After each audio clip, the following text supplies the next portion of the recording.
మీరు ఒక అంటే ట్రాన్స్‌జెండర్ కమ్యూనిటీ కోసం, రైట్స్ కోసం మీరు ముందు వాయిస్ ఇస్తూనే, ఆ తర్వాత హ్యూమన్ రైట్స్ పరంగా గూడా ప్యారలల్‌గా ఫైట్ చేస్తున్నారు. ఎక్కడ ఏ జెండర్‌కి ఏం జరిగినా మీరక్కడ ఉంటున్నారు. మీ స్ట్రాంగ్ వాయిస్ అనేది వినిపిస్తుంది.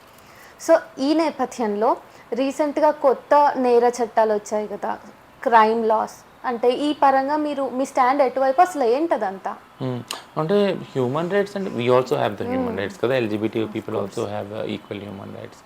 సో, ఈ కొత్త చట్టాలు ఏవైతే అంటే చాలా మటుకు పాత చట్టాలు తీసేసి కొత్త చట్టాలు తీసుకొచ్చాం, పేరు మార్చాం ఇదన్నీ అంటున్నారు. బట్ సేమ్ అదే పాత చట్టాలని కొద్దిగా ఇంకా స్ట్రింజెంట్ చేసి అందులో పెట్టారు. ఆహ్, ఆహ్, ముఖ్యంగా గమనించింది ఏంటనంటే క్రైమ్ వయలెన్స్ సంబంధించి ఏదైతే ప్రొటెక్షన్, సేఫ్టీ ఉందో అది ఇంకా బైనరీలోనే ఉంది. That has not been diverse actually. అట్లా అన్నప్పుడు మీరు క్రిమినల్ లాస్ మమ్మల్ని ఎల్‌జిబిటీ వాళ్ళని ప్రొటెక్ట్ చేస్తాయనే నమ్మకం మాకు లేదు actually. Moreover it may attack the leaders are the head of this virtual families, LGBT families and can criminalize them easily కదా! అంటే మాలో మాకు కొట్లాట్లయినా మేము పోలీస్‌కి వెళ్ళినా గానీ మీరెందుకు కలిసున్నారు? మీరేమవుతారు ఆమెకు?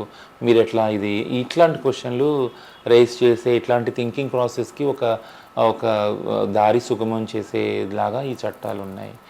Third but not most important thing ఏంటంటే criminalising and using very loosely the sedition and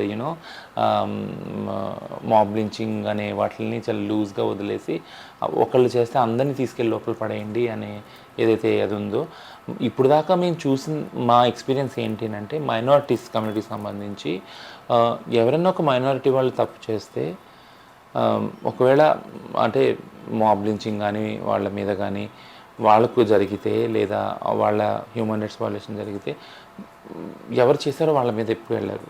if they are into very powerful ప్లేస్లో ఉంటే వాళ్ళు పొలిటికల్గా ఓకేనా, దాన్ని చుట్టూ తిప్పి అదే కమ్యూనిటీ వాళ్ళకి మళ్ళీ రుద్దుతారు, ఆ కమ్యూనిటీని క్రిమినలైజ్ చేస్తారు.